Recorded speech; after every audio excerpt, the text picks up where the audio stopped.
Hi everybody, it's been a long time since we've filmed anything from the Otaku Bench. This time I wanted to talk about Yellowstone's, a 2884 wheel configuration. Pretty rare in N scale, pretty rare in the real railroad world. I haven't posted in so long because obviously I've been dealing with a lot of other hobbies, but I did come across something that was really interesting and I wanted to share it with everybody. So obviously the most readily available Yellowstone that we could get in N scale is this Bachmann EM1. Very grateful that Bachmann came back out with it, re-released it. That comes with DCC sound, very affordable, great for coal hauling. So this B&O EM1 is probably one of the latter Yellowstones built in 1944. It represents the Eastern Road, and it's a pretty good model. If you were to look for the other Yellowstones that were made available in N scale, there aren't that many. You can potentially take one of these EM1s and get a 3D print of the shell, or even a resin cast from Jason Smith with a super turbine, to get one of these resin AC9 shells and tender and pilot and retrofit this all onto the Bachmann EM1. And it's a really beautiful casting. There's no 3D print lines. You're gonna have to rework a lot of the wires for the handles and all that.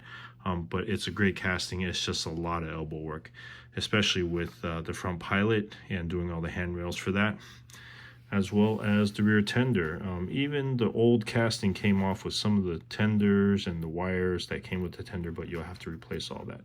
So that's one way to get yourself a AC9, or you can just get a brass one, which does pop up on occasion.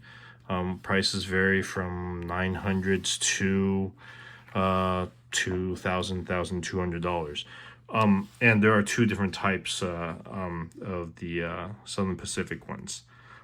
They came initially as a coal locomotive, but later on, as the business in Texas and all that ran out, they've turned into these AC9s here. So it's a little difficult to see the difference, but it's, if you take it within perspective, the AC9s are a little bit bigger than the EM1s. It's a bulkier locomotive, and it's quite a beautiful locomotive. If you're an SP guy, it's a must-have.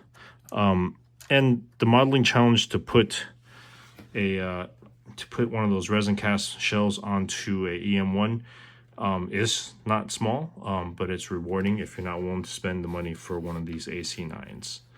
But what I did want to talk about was a really interesting model that I came across, and I actually never even considered getting one of these until it popped up on Facebook. And this is the, if I don't drop something, hopefully. Oh boy. This is the DMIR, Duluth, Misabi Iron and Iron Range. Also a Yellowstone. This is an M3, and this is made by a rare and later brass maker, imported, let's see, benchmark models. And I don't know much about them, but the design is probably very similar to the key models.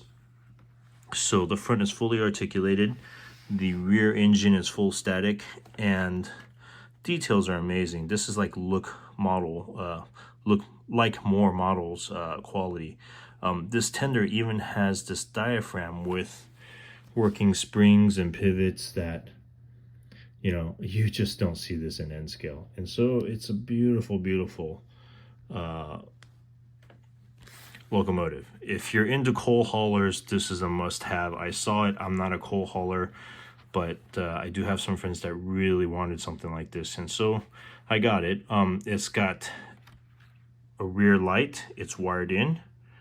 It's got a front headlight, and the details are all absolutely crisp and tiny. I mean, even that coupler, which got bent over, unfortunately, is, you know, prototypical N scale. So it's an amazing model.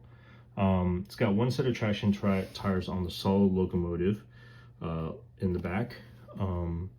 You can even see these eccentric rods are really, really fine and detailed. The full front locomotive is fully pivots, so all the traction is coming from the back set right here. And if that wasn't enough, this set also comes with this beautiful little DMIR caboose. Really well detailed, even the little zebra stripes on the safety handles, the lights up on top. So yeah, anyway, came across this, kind of got me excited about N scale and model railroading again, and so I'll be throwing in DCC into this, doing the sound things. Not a lot of space in here, but a lot of detail. Decide if I need to make an artificial load for this that just drops in, but there's limited space in there for decoders and keep alives and speakers. Yeah, TMR. So that's probably the 3 of the 4 Yellowstones that were actually built. But you know, I think you could do a lot with already just the Bachmann EM1. You can make yourself an AC9, and you'll be kind of hard strung to make this DMRI M3 or M4. And of course, the first Yellowstone that was made was the Z8 for Northern Pacific. I don't think anybody makes a model of that, so it'd be interesting to see if somebody makes a 3D print or something of that. But yeah, not much of a coal hauler, but they are beautiful locomotives. So a little bit from the Otaku Bench, just to share something cool that popped up. And I'll be doing a couple more videos posting up in a little bit.